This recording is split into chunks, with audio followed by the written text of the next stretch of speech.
You're listening to the 14th source for all geeky and nerdy news and discussion, which means that you're listening to a podcast. I am D. Bethel. And I'm Andrew Asplund. And we are your two overeducated, codependent nerd hosts, bringing you the things that we like to talk about, but filtered through inquisitive and critical lenses in the episode for Friday, August 26th, 2022. And I think it's time for a couple of updates, Andrew. First, are you feeling better? I am. I'm feeling better. Although I get anxious, right? Because, you have a few weeks or whatever where you probably won't get COVID again. And I'm like, man, my luck, I'll be the motherfucker that gets COVID a week later, right? But right now, I'm okay right now. I just say that because I was at an event this last weekend where some people got COVID or reported COVID afterwards. So I'm like, well, hold on to your butts. Well, now you finally live up to the nickname you've had since high school, which is Patient Zero. But the second... I love that someone's going to hear that and be like, what? Yeah, I mean, everybody called you that. But the second update is, how was your birthday? Was you recovering from COVID your birthday gift to yourself? No, I haven't really had a birthday this year. I'll get to it next year. Right. The last couple of years, honestly, this was poor. But the weird thing is, that's just this week, this is going to be a little quick diversion. Paizo, the company that publishes the role-playing game Pathfinder, is basically, they're doing an ARG. An alternate reality game or augmented reality game. So augmented reality, one of those two. Alternate, whatever. It's clearly a marketing thing, a promotion campaign. For? We don't know yet. It's not done. There we go. So basically, earlier in the week, they emailed people who purchased a product last month, a specific product, right? Who basically, got this book that came out, Dark Archive, which is like their mystery and cults and psychic book for the Pathfinder role playing game, and they basically said, hey, you have a new product to download, and a bunch of people went and saw. They have a single page, a PDF that is all basically blacked out except for a few sections. And it's kind of a little game. What we all realized, of the three that had been revealed, they all matched up to pages in the book. And so if you overlaid it, it blacked out most of the page except for little areas which were basically unredacted, which had a few little messages, which of course no one really quite knows what it is yet. There's a lot, it is ongoing, and I suspect it will be for a bit. But it's interesting. This is the first time I've actually been, I think I've talked about in the past being part of ARGs, or at least reading about them. Like, for example, Sentinels of the Multiverse did one for their big Kickstarter where basically they revealed their Galactus character. And I've seen a few others, but I'm always there like after the fact, or kind of while other people have already figured everything out. This is the first time I actually, not only did I get it day of, because I had I purchased that book, I actually have contributed to some of the discords in discourse, because really it's a lot of like independent Pathfinder related discords all have their own threads, and I took the page I had and I overlaid it on a PDF, and that image is out and about. Nice. Look at you. I know because the way I parsed it in my PDF in my publisher software, not InDesign but Affinity Publisher, it fucked up the fonts. So there's a version of the image with the fonts messed up. I'm like, oh, that's mine. That's a good way to watermark your own document there. Well, people even said like, oh, why the fonts messed up on this one? I'm like, guys, that's just my fucking computer messed it up. Well, watch, because the fonts are messed up, they'll be going like, oh nope, this is misinformation from Paizo. This is they're trying to make it look like. So what I'm saying is you're getting paid off by Paizo to be part of the ARG. Andrew. Well, and the weird thing about that is how many, like, you just don't even know, right? Like on one Discord, an actual employee came in and started saying weird shit, but then other people show up with names on, and of course it's Discord, so you can change your name, but people showing up with like bizarre weird names like that are related to the Pathfinder lore, and you're like, and they're saying things, and you're like, wait, is this an employee who's skulking about, or is this just some fan who's fucking around? Right. I'm going to join a Discord and just change my name to not a Paizo employee. Yeah.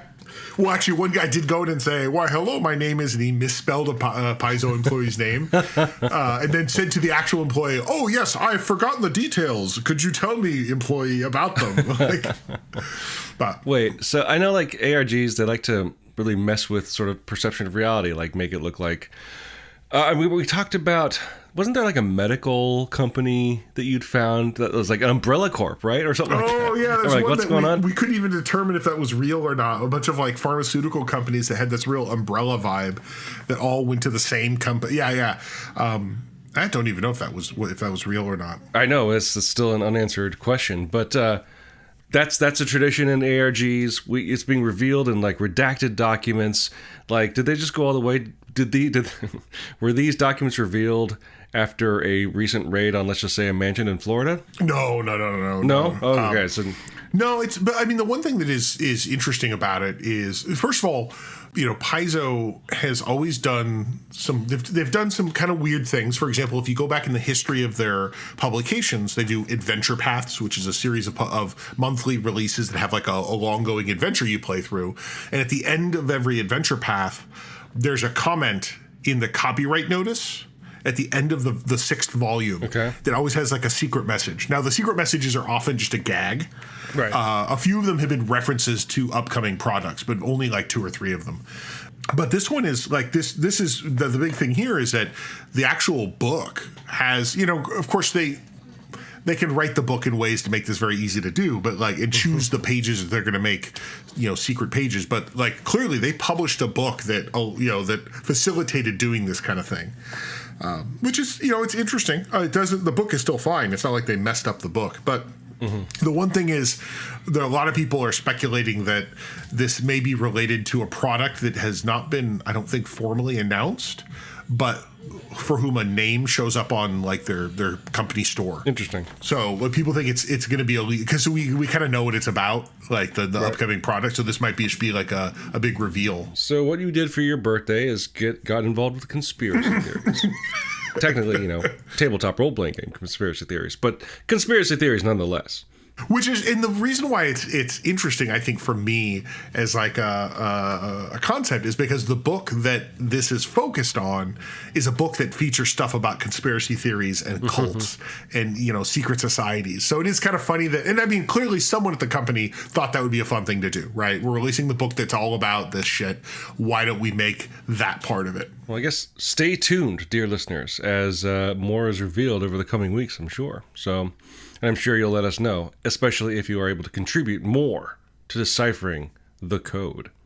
Yeah. So, interestingly enough, it's just one of those things where I was going to talk about my week in geek, and I think I just did.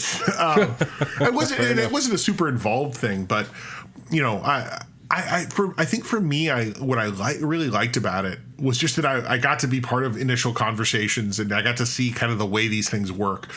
I'm not following it intently because there is a certain amount of like you see, and I think maybe I saw this in retrospect on other things that I looked at after the fact, but like you already see some people kind of spinning into like a hole, right? Where they're like, well, what about this? Like one thing, for example, we'll have an image in the show notes for those who want to see it. The page I got was, you realize, you had overlaid based on a symbol, right? There's a symbol that was on like the unredactor page or whatever that, you match it up on the page from the book. And then there's a sentence that's uncovered. And then there's 2 words that are referencing things on the pages. So you kind of know, this is the right place. One thing is there's an image on the original book page where it's a character clearly looking like he's leading some sort of cult because it's a section of the book that's about cults. And there's an unredacted section right on his shoulder of this character. It's an iconic Pathfinder character. And everyone's like, what the hell is that unredacted part for, right? Why are you looking? And of course, then you look at the shoulder and there's like, it looks like there's something on his shoulder. Like there's a little bump, right? Like maybe he's got something on his back. But of course, it's an image. You can't like look behind him. Some people have actually tried, if I go to the original PDF, can you tear the image? No, there's no layering on the PDF, at least not that I've seen. But some people were already like, I held the book up to the light to see what was behind it on the page behind it. And, and like a lot of stuff where like people like, and that's kind of how these games go. And I think it's why deep down, I actually really don't like them because it's like it spins based on like this, what I consider like this most horrible aspect of like human nature of like, let me go into conspiracy theory town. Let me concoct like a worldview based on nothing.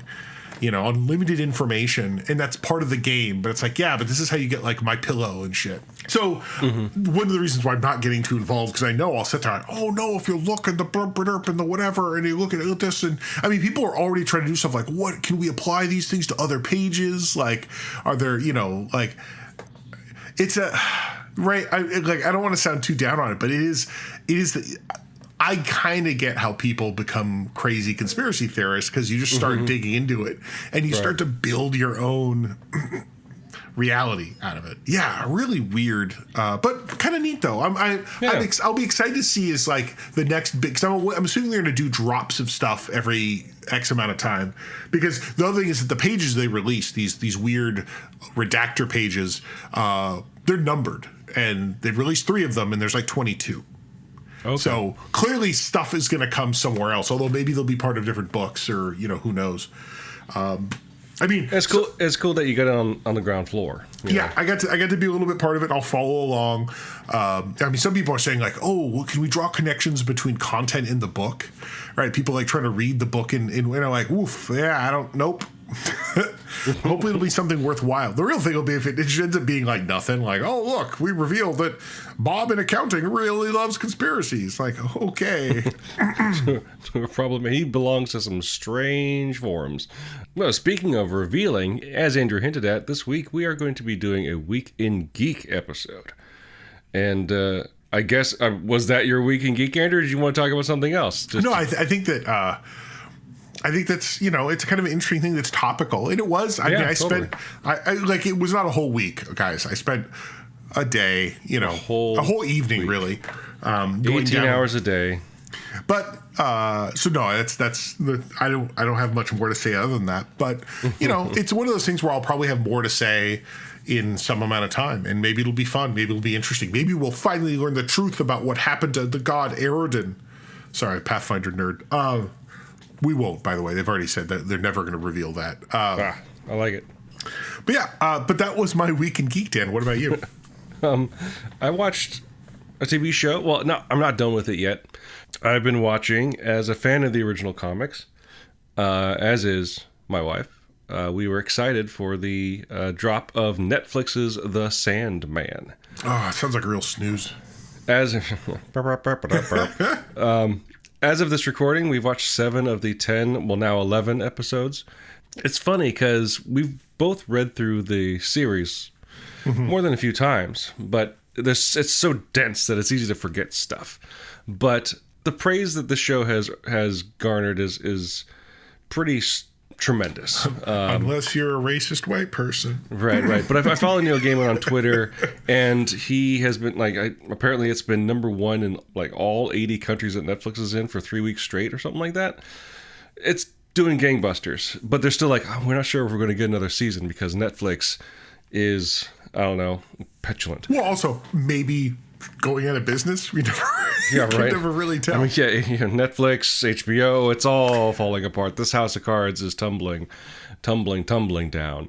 But the reason why I bring it up is not necessarily to talk about what it's getting right and what it's getting wrong. I think it's a fantastic adaptation. It's a very accurate adaptation, and the changes it's making, I think, are only good. Andrew alluded to some of the static that's been generated online, but honestly, that's the static that's generated when any nerdy or geeky property happens or it gets released at this point. There's always going to be a-holes on the internet going like, woke bullshit. I'm like, well, I guess, sure.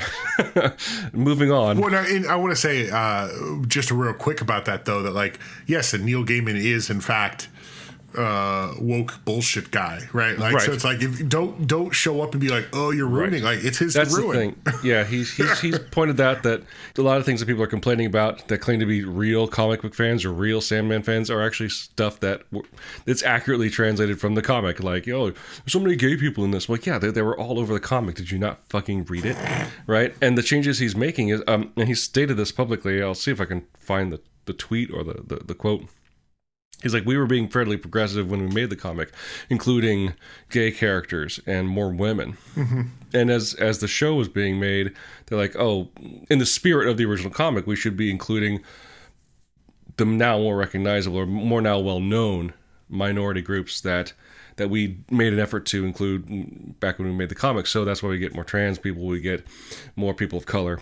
So it's all in the spirit of the comic, which is the actual thing I kind of want to talk about. Because the show itself is just kind of, well, it's kind of a fever dream. I think a lot of the joy I've been experiencing watching the show has been those sort of episodic stories where it's just kind of one and done, and those, because they are directly adapting comics, and that's really fun to see and really horrifying to see, especially in the case of the episode titled 24/7. If you haven't gotten there yet, God be with you. But the thing I really want to talk about is why it's so faithful and how it's actually continuing the sort of ethos behind the show, because this is a really unique case of adaptation in that a lot of comics are getting adapted into movies and TV shows now, right? And the thing that makes that sets this show apart is the fact that the guy that created the comic is the showrunner, right? Neil Gaiman is the showrunner. He's the guy that assembled the writers and assembled the crew to make this show happen. And that's really rare, even for big time creators, right? I just garnered enough, cachet as a celebrity to well, and he has history now because he was involved with Good Omens. Yeah. I don't know if he was a showrunner on that, but he's definitely heavily involved, at least a writer. And season 2 of that is either being made or getting ready to be released, something like that. So yeah, he kind of like this is an example of sort of the negative look at this. Back when the original Sin City movie came out, Robert Rodriguez brought Frank Miller, the creator of the comic, out as co-director, and then he's like, I'm a director now, and so he directed the movie version of the Will Eisner comic, The Spirit, which the movie The Spirit really had none of the spirit of the original The Spirit. It was just a Frank Miller joint, and it was panned and terrible, and then he's like, I quit everything. Well, and then maybe you discover some people just aren't good at things. Right. Frank Miller. This is the opposite of that. And Neil Gaiman has written for TV for a long time, right? I'm sure he came into, as a TV writer, came into both of our radars when he wrote for Doctor Who. The first time was pretty good. The second time, it was fine. First time was pretty good. Obviously, there's the argument that obviously it's good because the guy that created the comic is the one making the show.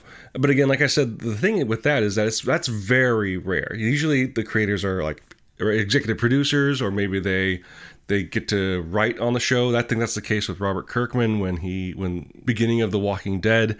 That was the case with George R.R. Martin with Game of Thrones. He wrote, I think, at least one episode for every season. And those are people that had established careers. They had credibility, but they were never running the show. And so it's an interesting experiment to give the creator of the comics, of some niche comics, right? Not only creative control, but a huge budget. It's just really interesting to see. And I wonder what kind of precedent it'll set for future adaptations. Now, again, The Sandman was a huge success in the comic book world. It had a really long run and was incredibly influential. But it's a much smaller market from a long time ago.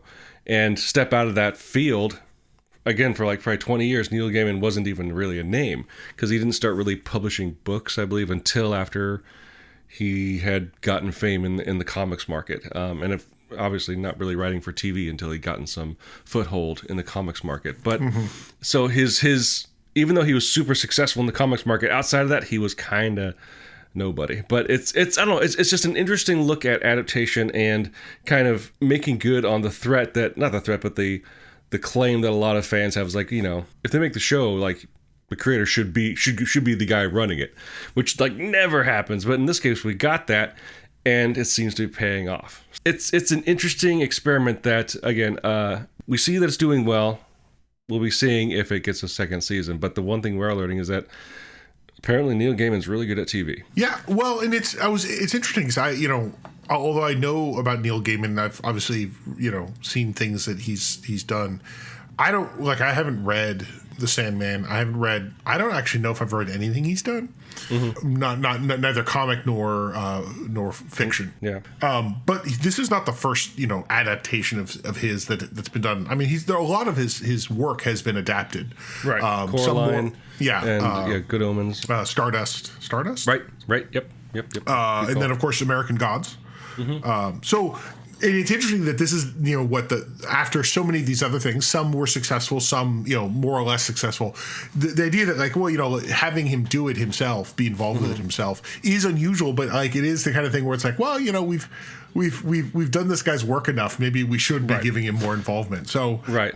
And you make a good point here. Like, he was able to do this because he had done the work outside of comics to get that kind of credibility, right? Right. So it's not like okay, now it's been proven that the creator should run the show. Like, that's the thing. He's good at making comics. He's good at making books.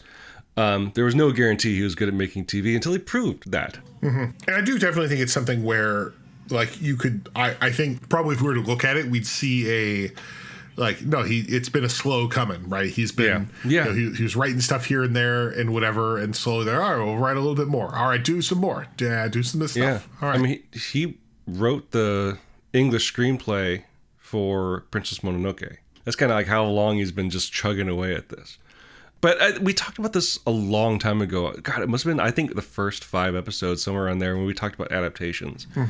And the thing that's really impressive, and I think it only comes from a guy that actually has spent a lot of time learning how to write film and write TV, is that, yes, it is a very faithful adaptation of the comic, but it is not a one-to-one adaptation of a comic, because you know what? Just literally putting the comic on screen is inherently bad, because a comic is not a TV show, right? It shares a lot of DNA in terms of structure, and he's focused. He's taking that content and going what would make a good episode? What would make a good season? And I think this is also something we kind of talked about, where it is a serialized show, although it's very loose. But what I like about it is that every episode is self-contained to an extent. I think you can kind of watch any episode and just kind of it has a story, it has its focus, and it kind of stands alone, which I find really engaging, because it doesn't leave off with a cliffhanger necessarily. It doesn't just feel like, oh, this is 45 minutes of the larger story. It's here. Each episode has its own focus, its own themes, and it's just really refreshing. It's kind of like a blend of serialization and episodic television. Like we saw Buffy kind of do this, where they once they started integrating larger arcs, but each episode was also kind of its own standalone story that they're telling, but they just threaded lightly the overarching story throughout. And I will say, now that we're here, I've actually only seen the first 2 episodes. So I did not know that, because the first 2 episodes definitely feel like we're going somewhere. Yeah. So it's good to know, though, that it won't be as heavily serialized after that. No. Yeah. So those first 2 episodes are basically like the 2-part premiere kind of thing. Yeah. And honestly, I am just flabbergasted that we got a Sandman TV show like that. It's one of those comics that's been talked about for years. That's like, this is unfilmable, until Neil Gaiman himself is like, fuck that, watch me, let's do this. Well, but I think it is interesting, and as you mentioned, that it's not a one-to-one adaptation. There are differences, and it's to a certain extent, it's part of him saying, this is my thing, And it needs to be a good TV show. That he knows what, at least in his mind, is the author, what these stories are about, or what this this story is about X. So okay, if we need to change things that didn't work, that were good for comics but will make for terrible television. Right. So I think that's a thing, and let's be honest, it helps that he's a multi-tiered writer, right? Yeah. He's not just because George R.R. Martin is probably a good example of someone that maybe writes some good books, but maybe doesn't write good other stuff. Well, or maybe he has a history in PTV writing. Yeah. I guess you're right. He does do TV, but there's certainly writers who don't adapt well to different mediums. Right. Media. Right. Frank Miller. Frank Miller. Well, I mean, sorry, I gotta stop making Frank Miller jokes. I'm sorry, Batman can't go fight Al Qaeda. I'm sorry, that's just not a thing. The weird thing for me, and you had mentioned this to me, I think a week or 2 ago, about you and your wife have both read the comics, and you had that appreciation. My partner has. I have never read them. So and you made the comment, what would this show mean to you? Is it mean to someone who's never read them? I'll tell you, 2 episodes in, I think the first 2 episodes, because it is just a big pilot or a big introduction, I'm still like, oh, okay, well, we'll see where we're going. But there's that idea, like, I don't know where we're going to go, you know. Right. It'll be interesting to see as the show goes on how I feel. I think, again, 2 episodes in, I think it's fine. The one thing I'm surprised with is, you know, it doesn't feel as plotting as some of the other Netflix shows. Oh, interesting. Well, because I found, like, and I think, you know, I'm specifically thinking of the Marvel Netflix shows, which I found, you know, when I look back, couldn't even finish half of them because it's like they had 12 episodes and that was 8 episodes too many, you know, because like they didn't know where they were going half the time. Not always, but some, you know, half the time. So far with this, you know, in 2 episodes, okay, I know what the premise is, right? He's locked in a fishbowl for 100 years, and he's got to go fix some shit. All right. Cool. Yeah. I guess for someone like you, a tall person. No, some person. Where's this going? You know, your people. No, for people like you that haven't read Sandman, I think the thing, and I think the first 2 episodes actually kind of just could give the wrong impression. But I really want to impress that Neil Gaiman used Sandman as, I'm talking about the series, not the character necessarily, as a way to kind of probe all the things he loves, meaning mythology, folklore, and just philosophy, right? And so the thing to keep in mind, I think the first 2 episodes, like I said, may give off the wrong impression here. Sandman isn't a hero. It's not about his arc, right? Because I say that because the first 2 episodes are very much about him. But once, without spoiling things, I guess, once he kind of gets things back in order, it's about all the things that his realm, for lack of a better word, interact with, and he's more of a guide than a heroic arc kind of character. And so it becomes that facilitates the more episodic nature of the stories, right? Where we focus on these different characters that he comes in contact with from episode to episode to episode. All the while, I should say, and he did this in the comic as well, kind of there is a larger story that was introduced in those opening episodes revolving around the character the Corinthian, that is continuing throughout the season. So don't expect it's like, oh no, what is he going to do next? You know, what weaknesses does he have to get over or something like that, right? Has he gone to the underworld? You know, I'm trying to think of the Campbellian heroic circle here. Oh, but, sure. No, I just want to know, like, man, how much Twister does that guy have to play to make sure you don't see his wiener on screen? Because like that first episode was like, that poor actor is like, how many different ways can we put you into a position where you are naked, but we managed not to expose your penis? Come on, Netflix, have some balls that I'm sure the actor has. It's just that thing where, because I mean, he spends the whole episode naked, right, in this fishbowl, and it's like, wow, constantly just like, oh, here, there's something in the way. You know, I'm surprised they didn't do like an Austin Powers-esque, like, there's just constantly something in the way, right? Oh, look, there's a, you know, but and the same nerds who were doing this Paizo thing, they're downloading the episode onto the computer and putting it into Final Cut Pro, seeing if it's layered, and maybe if they look behind this thing, they'll see penis and balls. No, I mean, that's what I was thinking of. The other thing, my only other comment about the show so far is that they apparently found like the vault of people of the like the Matt Smith, Benedict Cumberbatch, and then the guy from Fantastic Beasts, like all these guys. Oh, are yeah. like this, just that growth chamber.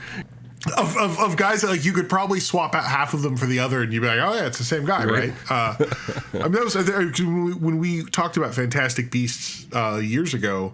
I think we both had the comment that, man, this guy could have just been Matt Smith, and I don't think we would have noticed. Yeah, I'm on record saying that first Fantastic Beasts movie is the best Doctor Who movie ever made. Right, and so it's so this idea that like this guy is like, okay, he's different than the other ones, but clearly he's come from the same growth chamber, the same vat. Yeah. Yeah, we wanted to get one of these other guys, but they were all busy, so we found the next model. We need more gangly in this too. Really, at some point, I hope someone makes a weird like fantasy sci-fi movie where you get like 4 or 5 of these guys all in the same movie and be like, oh, okay, this is weird. It's like, they're not duplicates because they're all different, but it's close enough to like, wow, guys, like. Right, that's the SNL skit where they just get all these actors and it's awkward British, gangly, awkward white British guy reunion. Yeah. But and I'm actually surprised that it's doing so well, not because it's bad, but it's so weird. It's a weird show. It's about dreams and dreaming and nightmares, and so it can be very lofty, flighty, weird, hard to follow. But that's all intentional. And so bravo to Neil Gaiman and his crew for making this actually happen and it being appreciated. So I'm excited to finish up the season. Well, I guess I should. The season is technically 10 episodes long, but last weekend or at the end of last week, they just dropped another episode for fun.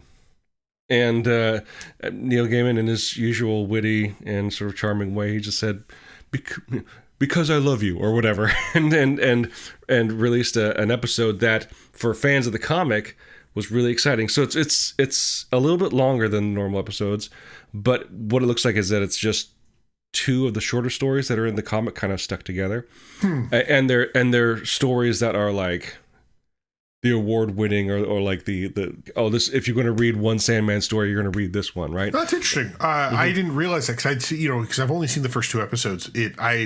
I saw that there was an additional episode, and I actually thought maybe Netflix was doing something different, and they were releasing this slowly rather than all at once. Just dropped it.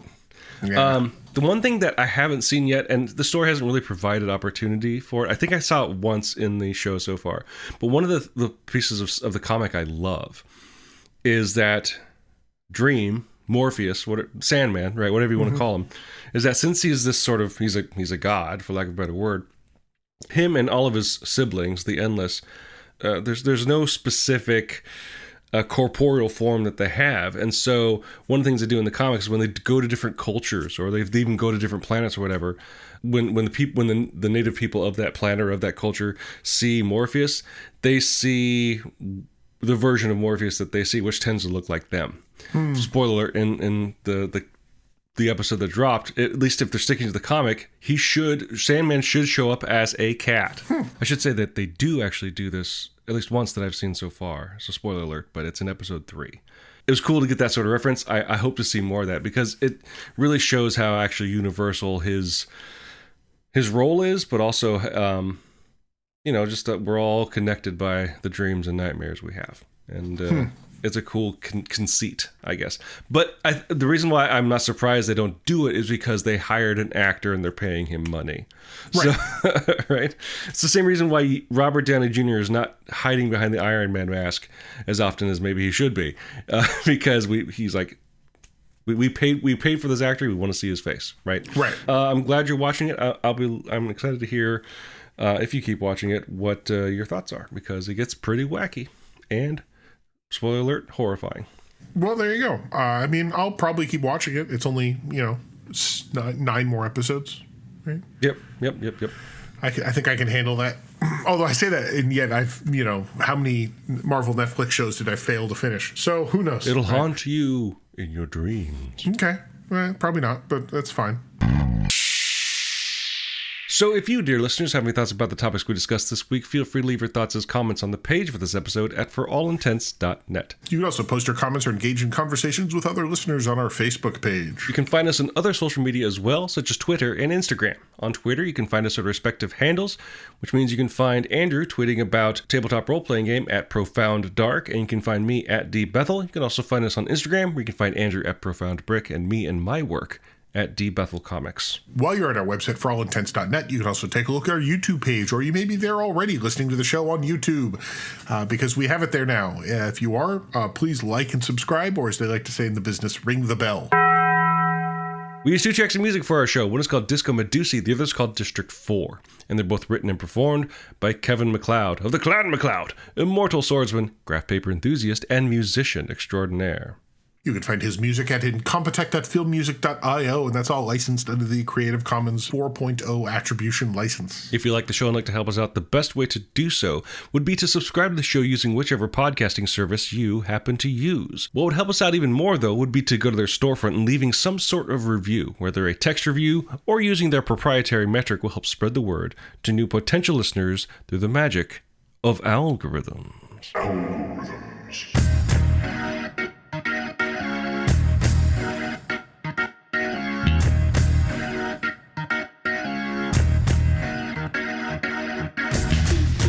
So, again, we are failing you, dear listeners. As we talked about last week, we have not watched The She-Hulk, at least the first episode, or at this point, the first 2 episodes that have dropped. Maybe you have seen one of them, Andrew. I've seen the first episode. Yeah, I have. The one thing I can talk about, because I haven't seen it, is that I was traveling the previous week, and I've been traveling all month. But I was driving from Sacramento to San Diego. It's a very long drive, but it's a straight drive down I-5. And I was driving through Los Angeles, and I saw the best thing ever. Since it's Los Angeles, I was driving even through Hollywood. The thing is, you have billboards all over the place. Mm-hmm. And I saw a She-Hulk billboard because at the day I was driving was a couple days before the first episode premiered.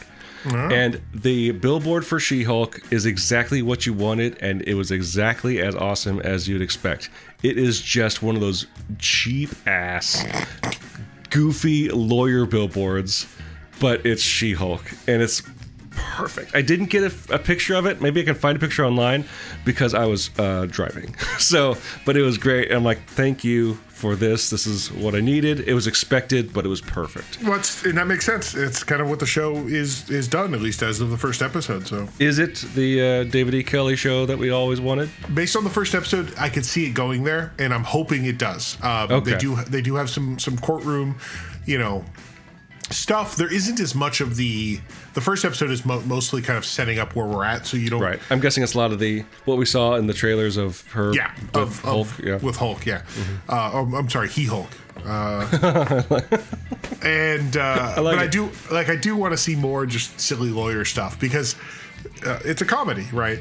So until you have an objection, dear listeners, I'm D. Bethel. And I'm Andrew Asplund. And for all intents and purposes, that was a podcast.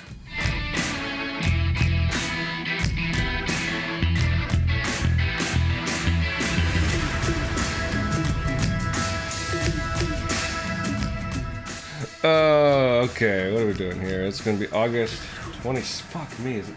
No, it's not August, fuck you. Oh, it's not fuck me August? Trending Twitter topics lied to me.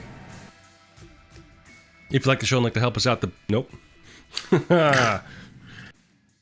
Speaking of 80,000, you're listening to the 14th source for all geeky and nerdy news and discussion, which means that you're listening to a podcast. When I said earlier, if you didn't know, hold on.